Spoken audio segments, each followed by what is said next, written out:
ভাই আপনার নামটা কি আমরা জানতে পারি? আমার নাম মোহাম্মদ আব্দুল মান্নান। মান্নান ভাই, আপনার পেশায় কি করেন? আমি পেশায় ভ্যান চালক। এখানে ভ্যান নিয়ে কি আসা হয়েছে নাকি? এখানে ভ্যান নিয়ে আসছি, বরং আমার সঙ্গে 4টা যাত্রী আছে, ওনারা আমাকে ভাড়া করেছে, তাই ওনাদের নামায় দিয়ে একটু ঘুরে দেখতেছিলাম যে আসলে এই জায়গাটা কীরকম। আপনার বাসা কোথায়, কোথায় থেকে আসছেন? আমার বাড়ি পলাশবাড়ি, ভাড়াটা নিয়ে আসছি বেরুবড়ল থেকে। আচ্ছা, তো আপনার পরিবেশটা কেমন লাগতেছে এখানে মেঘাই ঘাটে?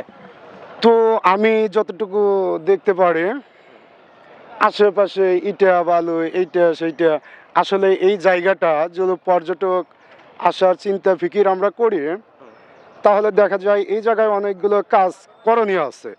তো আমি একটা ভ্যানওয়ালা, আমি কি কথা বললে কেউ বুঝতে পারবে? আমার ব্যথা বা অনুভূতি তো কেউ বুঝবে না। তা আপনি ভ্যান চালক, আপনি দিনে কেমন আয় ইনকাম, প্রতিদিন কত টাকা আয় করেন ভ্যান চালিয়ে? ভাই এখন তো ভ্যান চালায়া সংসার ধর্ম পালন করাটাই খুব কঠিন। কারণ কি বলবো, আল্লাহ রাব্বিল আলামিন, আসলে আমরা ধর্মের কাজ করি, 5 ওয়াক্ত নামাজ কালাম পড়ি, তার জন্য আল্লাহর বিধান অনুযায়ী যেটা বলা দরকার, যা ইনকাম হয় তাতে আল্লাহর কাছে লাখো কোটি শুকরিয়া।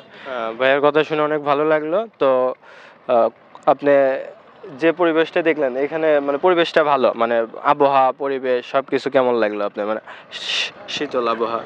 মোটামুটি আমাদের যাওয়ার জায়গা নয়, তার জন্য বিনোদন হিসাবে এই জায়গাটাকে আমরা মনে করি যে মোটামুটি ঘরে থেকে একটু বাহির হয়ে বাইরের জগৎটা একটু ঘুরে দেখলাম। তার জন্য নদী আছে, সাইডে অনেক কিছু আছে বোঝা যাচ্ছে, বা স্টিমার লঞ্চ। তো ভাইয়া, ভাবিকে সাথে করে নিয়ে আসলে আর একটু রোমান্টিক হইতো না? ও ভাবি, ফাইন কথা তো বলেছেন। তো ভ্যানওয়ালাদের সাধ্য থাকলে উপায় হয় না, বুঝছেন ভাই। পকেটে টাকা থাকলে অনেক কিছুই করতে মন চায়, যদি পকেটে টাকা না থাকে ভাই কোনো মনের আনন্দ আসে না, বিনোদন আসে না। এখন তো মানুষ টাকার পিছনে দৌড়াদৌড়ি করতেছে। তো আমরা আসলে ভ্যানওয়ালাদের তো কেউ মানুষই মনে করে না। যত ফাটা ফুটা টিহাটুয়া আছে ওগুলো নিয়ে ভ্যানওয়ালাদের দেয় সাধারণত। আর ভ্যানওয়ালাদের কেউ মনেই করে না যে এরা আসলে বাংলাদেশের জনগণ বা ভ্যানওয়ালাদের দিয়ে আমাদের উপকার হয়, এটা কেউ মনে করে না ভাই। এখন আপনি মনে করেন কিনা সেটা তো বলতে পারি না। তো ভাই, আপনার সাথে কথা বলে অনেক ভালো লাগলো। তো এই মুহূর্তে আমরা কথা বললাম একজন ভ্যান চালকের সাথে। তো আমরা যে পেশায় থাকি না কেন, সকল পেশাকে শ্রদ্ধা জানানো উচিত।